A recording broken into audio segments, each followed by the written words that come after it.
근신하라, 깨어라. 너희 대적마귀가 우는 사자같이 두루다니며 삼킬 자를 찾나니 너희는 믿음을 굳건하게 하여 그를 대적하라. 이는 세상에 있는 너희 형제들도 동일한 고난을 당하는 줄을 알미라. 모든 은혜의 하나님 곧 그리스도 안에서 너희를 부르사 자기의 영원한 영광에 들어가게 하시니까 잠깐 고난을 당한 너희를 친히 온전하게 하시며 굳건하게 하시며 강하게 하시며 털을 견고하게 하시리라. 권능이 세세 무궁하도록 그에게 있을지어다. 아멘.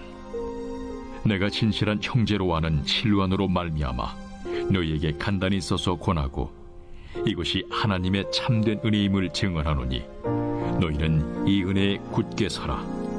택하심을 함께 받은 바벨론에 있는 교회가 너희에게 문안하고 내 아들 마가도 그리하느니라.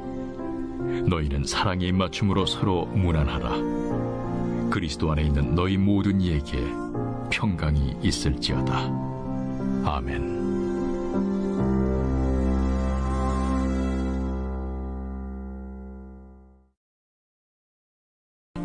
근신하라, 깨어라. 너희 대적마귀가 우는 사자같이 두루다니며 삼킬 자를 찾나니 너희는 믿음을 굳건하게 하여 그를 대적하라. 이는 세상에 있는 너희 형제들도 동일한 고난을 당하는 줄을 알미라.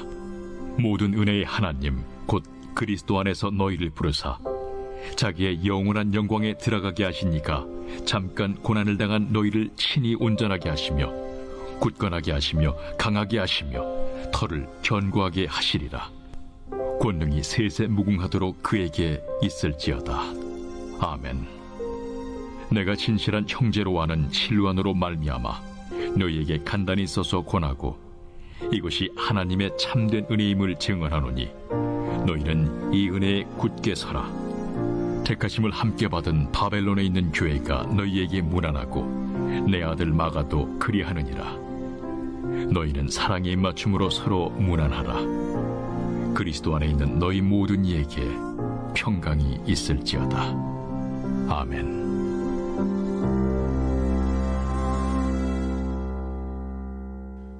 할렐루야. 사랑하는 화평가족 여러분, 주님의 이름으로 문안합니다. 오늘은 12월 22일입니다. 이제 정말 2020년도 며칠 남지 않았습니다. 성탄절 또 송구영신 예배를 기대하면서 귀한 시간들을 나누었던 예년과는 좀 다르지만 하나님께서 주시는 은혜의 시간들로 고백하면서 매일매일의 삶을 하나님과 깊이 은혜를 나누며 동행하는 기쁨을 경험하는 귀한 연말이 되시기를 간절히 바랍니다. 오늘 큐티는 마귀를 대적하고 고난을 넘어서라 라는 제목의 말씀입니다. 오늘은 베드로전서의 마지막 부분입니다. 마지막 권면의 메시지를 전달하면서 다시 한번 새 힘을 가지고서 위로를 얻고 은혜 가운데에 하나님께서 주시는 사명을 온전히 감당하는 자가 되라 라고 그렇게 요청하는 베드로의 권면이 담겨져 있죠.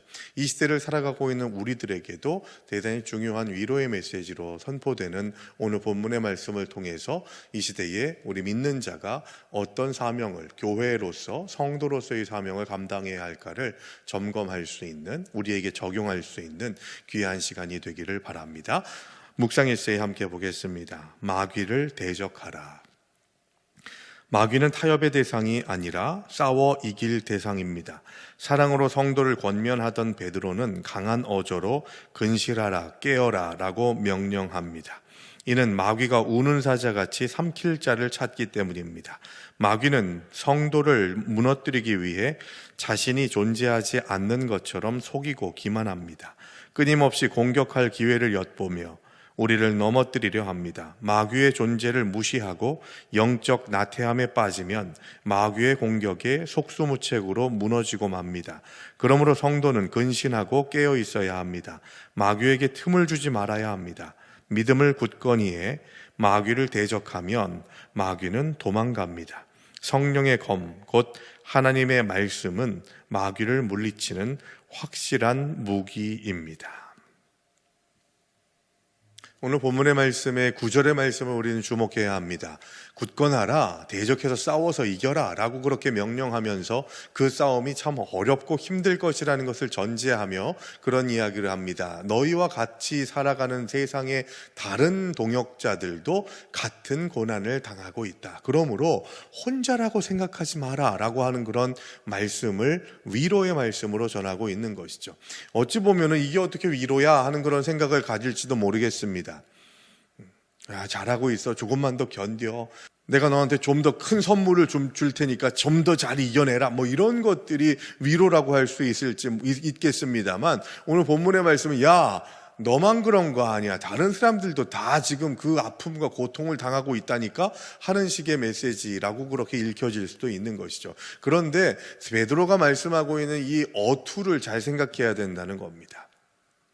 어투가 이런 거, 첫 번째는 지금 제가 말씀드렸듯이 야, 너만 힘든 줄 알아? 이런 식의 말투가 아니라 지금 너희와 같은 고난을 경험하고 있는 자들이 있는데 그들도 주님 안에서 잘 견디고 이겨내고 있으니 혼자라고 생각하지 마라. 이것을 위로로 주고 있는 것이죠. 하나님께서 엘리야에게 위로를 주셨던 메시지, 바알에게 무릎 꿇지 않은 7,000명의 하나님의 사람을 너를 위하여 준비해뒀다. 너는 결코 혼자가 아니야 라고 하는 말씀을 주시고 있는 것처럼 이 베드로도 뿔뿔이 흩어져 있는 이방 나라에 살고 있는 그리스도인들에게 같은 고난을 당하는 자들이 있으니 너만 혼자라고 생각하지 말아라. 사탄은 계속해서 너를 고독하게 만들려 하는데 너와 동역하는 동역자들이 세상의 권력에 무릎 꿇지 않은 하나님의 사람들이 아직도 많이 있다. 그러므로 그들을 생각하면서 견뎌내고 이겨내라 라고 하는 그런 메시지를 전하고 있는 것이죠. 여러분, 여기에 또 한 가지 우리가 생각해야 될 부분이 있습니다. 영적 전쟁이라는 것. 먼저 첫 번째로는 영적 전쟁이 잠시 멈추는 때는 없다는 겁니다. 우는 사자와 같이 삼킬 자를 찾는다는 이 본문에 대한 메시지를 이야기할 때 제가 동물의 왕국 이야기하면서 말씀드렸던 내용이 하나 있는데요. 그게 뭐냐면 사자는 아무 때나 울지 않는다는 겁니다. 그 속성을 베드로가 알고서 이야기를 한 것이 아닌가 생각이 돼요.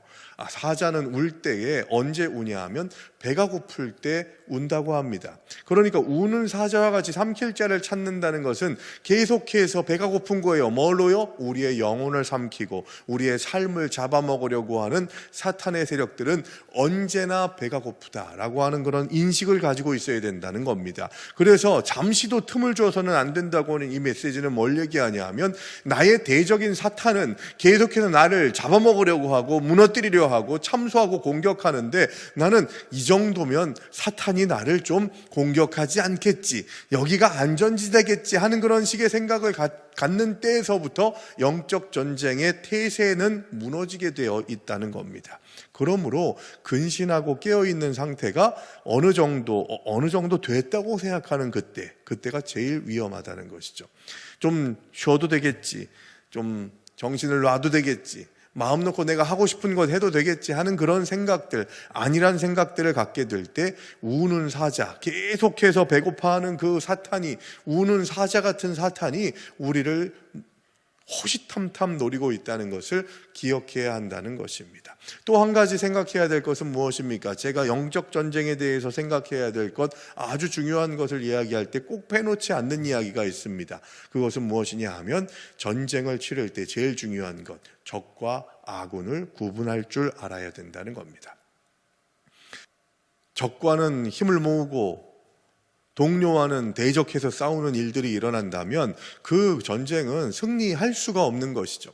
영적 전쟁도 마찬가지입니다. 영적 전투를 감당하게 될 때 대상이 누구냐, 내가 대적하고 싸워야 할 대상이 누구인가를 아는 것은 너무나도 중요합니다.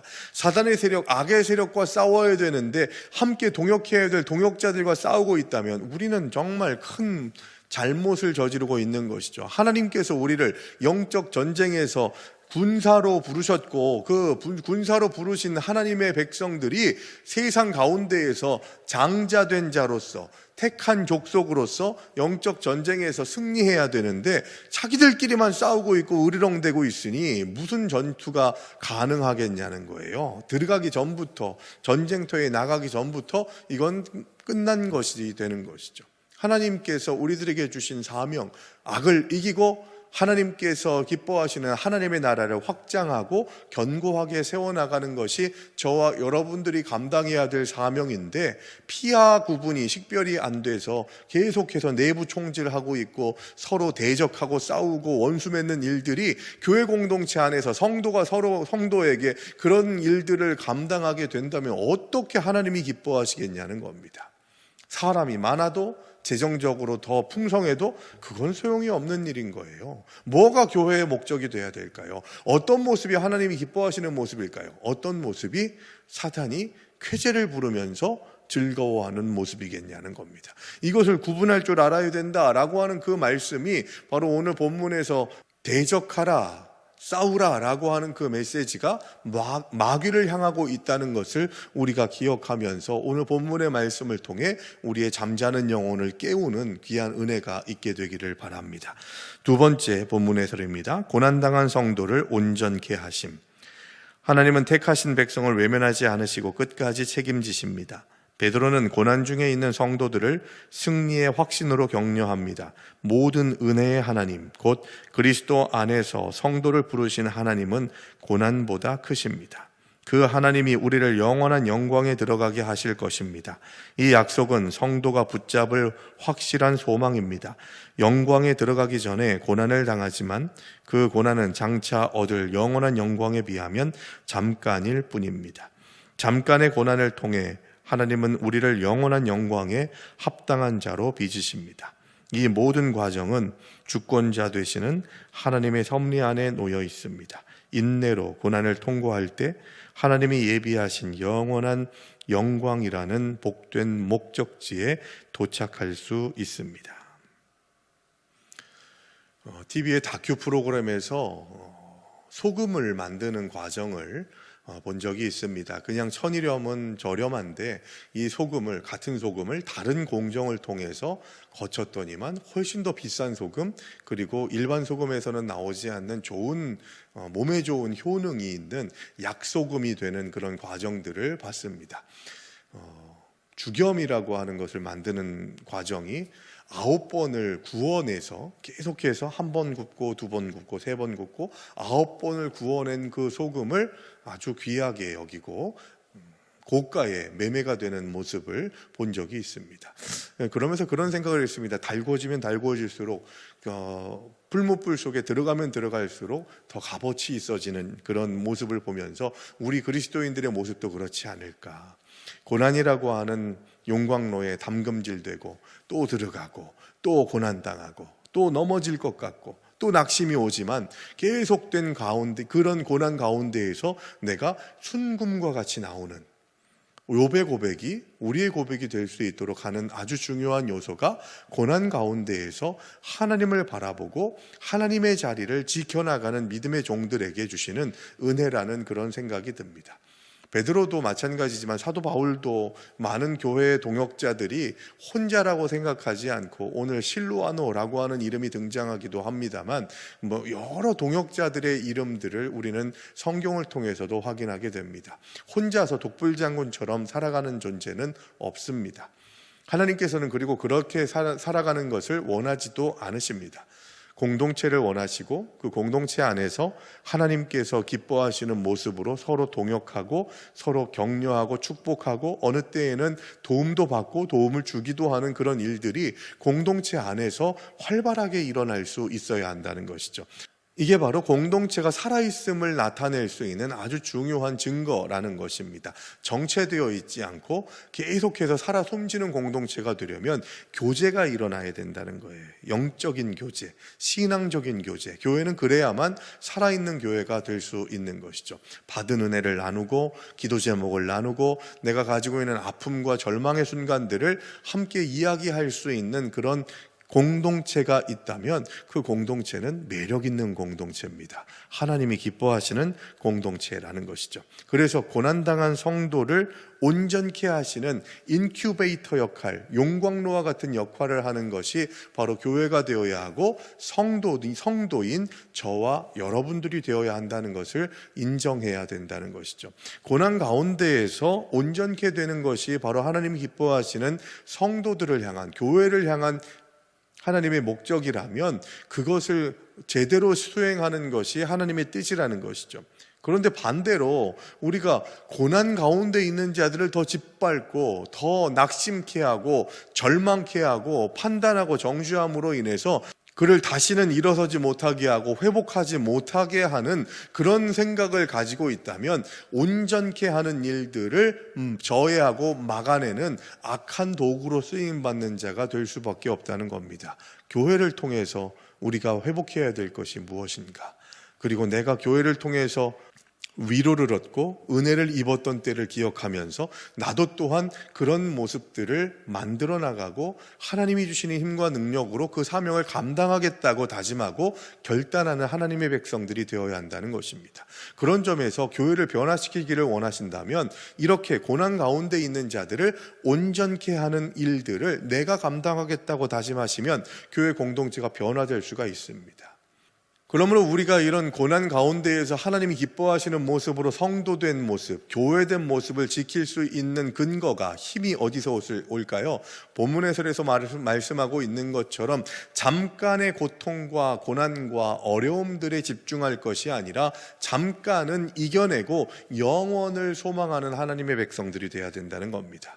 지금의 잠깐의 시간들, 베드로도 자기를 나그네라고 이야기하죠. 나그네 중에 나그네 된 그리스도인들, 이방인 세상에서의 그리스도인들에게, 동족인 유대인들에게도 예수 믿는다고 핍박을 당하고 고난을 당하는 너희들이 나도 마찬가지로 나그네고 너희도 진짜 나그네인데 그 나그네 된 인생을 살아가는 것이 지금은 잠깐 동안 어렵고 힘들더라도 우리가 그 고난을 이겨내고 변화되고 온전해지는 은혜를 매일매일 경험하게 되면, 그리고 그렇게 온전해지는 삶을 감당하기가 너무 힘들고 어려울 때에 내 옆에 있는 동역자들이 나를 돕고 나를 위로하고 격려하고 축복하고 중보하는 그런 그 힘과 능력을 받아서 하루하루를 견뎌내고 이겨내는 하나님의 백성이 될 때 영원의 은혜를 경험하게 된다는 것입니다. 그리고 그 영원까지 가기 위해서 하나님께서 우리에게 주신 유일한 공격 무기가, 사탄의 세력을 이길 수 있는 공격 무기가 있는데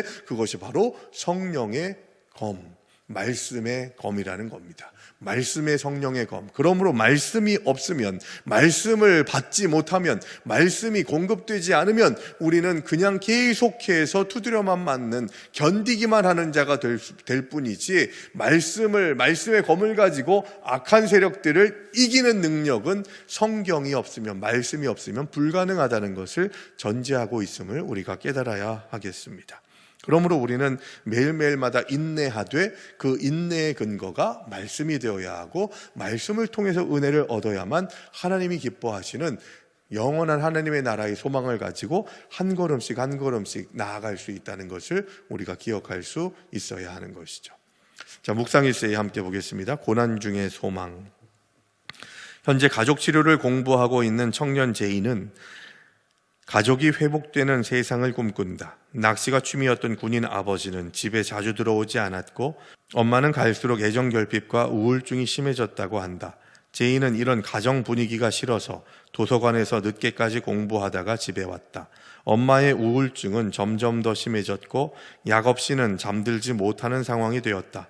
제이는 대학을 휴학하고 엄마 곁에서 시간을 보내며 왜 이런 일이 자신에게 일어나 친구들처럼 마냥 즐거운 대학 생활을 하지 못하는지 하나님을 원망했다. 그 과정에서 제이는 하나님이 현재 자신에게 원하시는 역할을 이해하게 되었으며 가족 치료를 공부하며 관련 단체에서 자원봉사를 하고 있다. 제이는 힘들었던 경험을 통해 비슷한 청소년들을 위로하고 지지하는 일을 하고 싶다고 했다. 과거의 고통이 오히려 타인의 어려움을 이해하고 위로할 수 있는 힘이 된 것이다. 고난을 통해 우리는 모든 것이 합력해 선을 이룬다는 말씀을 더 깊이 이해하게 된다. 우리는 하나님이 모든 사건을 지혜롭게 다스리시며 각자를 가장 복된 결과로 이끌어내신다는 것을 믿는다. 따라서 광야의 시련에도 하나님과 함께하며 그분 안에서 참 소망을 찾을 수 있다. 고난은 우리가 치유자가 되게 하고 슬픈 이를 위로할 폭넓은 통찰을 갖게 한다. 우리의 약함이 그저 약함으로만 남겨져 있지 않도록 하기 위해서 약한 가운데에서 강하게 하시는 하나님의 은혜를 기억해야 합니다. 주님만 바라보게 될 때, 약함 중에 있을 때에도 그 약함을 통해서 하나님을 보게 되고, 하나님께서 보여주시는 사역지가 보이게 되고, 하나님께서 가라고 명령하시는 그 자리가 보이게 되면서, 아, 주님께서 그 고난의 시간들을 나에게 허락하신 이유가 이것 때문이었구나 라고 하는 것을 깨닫게 된다는 것이죠. 여러분, 약함 가운데 계십니까? 고난 가운데 계십니까? 그 가운데에서 사명을 찾으시기 바랍니다. 이 고난이 나에게 왔는데, 이 고난을 통해서 나를 아픈 시간들로, 견디는 시간들로 감당하게 하신 이유가 비슷한 고난을 당하는 자들에게 위로자가 되고 조력자가 되고 동역자가 될 수 있도록 하시기 위함이 아닐까 하는 그런 생각을 가지고서 하나님, 이때를 견디면서 하나님이 나를 어떻게 쓰실지를 기대하게 하여 주시옵소서. 계속해서 기도하면서 약한 나를 강하게 하시는 하나님의 은혜를 기억하시기를 바랍니다. 고난이 오면 우리는 약해집니다. 당연하죠. 그러나 그 고난이 올 때 약해지는 그 시간들까지도 하나님과 동행하고 하나님에 대한 소망을 잃지 않으면 약한 그때에 나를 강하게 하시는 주님께서 때에 맞게 우리를 역량을 강하게 하시고 능력 있게 하셔서 세상 가운데에서 더 빛나고 더 맛을 내는 하나님의 백성들이 될 수 있도록 인도하신다는 것을 기억하면서 우리가 감당해야 될 그 길이 어떤 것인지를 항상 보는 자들, 그리고 기대하는 자들, 또 준비된 자가 되어야지 내가 건너야 할 강을 그냥 두려워하기만 하고 주저앉아서 낙심하기만 하는 자가 되지 않도록, 그래서 주님께서 그 어려운 길을 걸어갈 수 있도록, 뛰어넘을 수 있도록 나에게 힘을 주시옵소서 의지하면서 더욱더 온전해질 수 있는, 고난 가운데에서 온전해질 수 있는 하나님의 백성들이 되시기를 주의 이름으로 축원합니다. 오늘의 기도로 오늘 큐티를 마치겠습니다. 현재 고난은 결코 영원하지 않으며 믿는 이들을 향해 하나님이 영광스러운 계획을 갖고 계신다는 것이 얼마나 큰 위로와 소망인지요. 믿음이 약해지지 않도록 말씀과 기도로 늘 깨어있게 하소서. 녹록하지 않은 인생이지만 끝까지 승리하도록 굳건히 붙들어 주소서. 예수님의 이름으로 기도합니다. 아멘.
고백하겠습니다.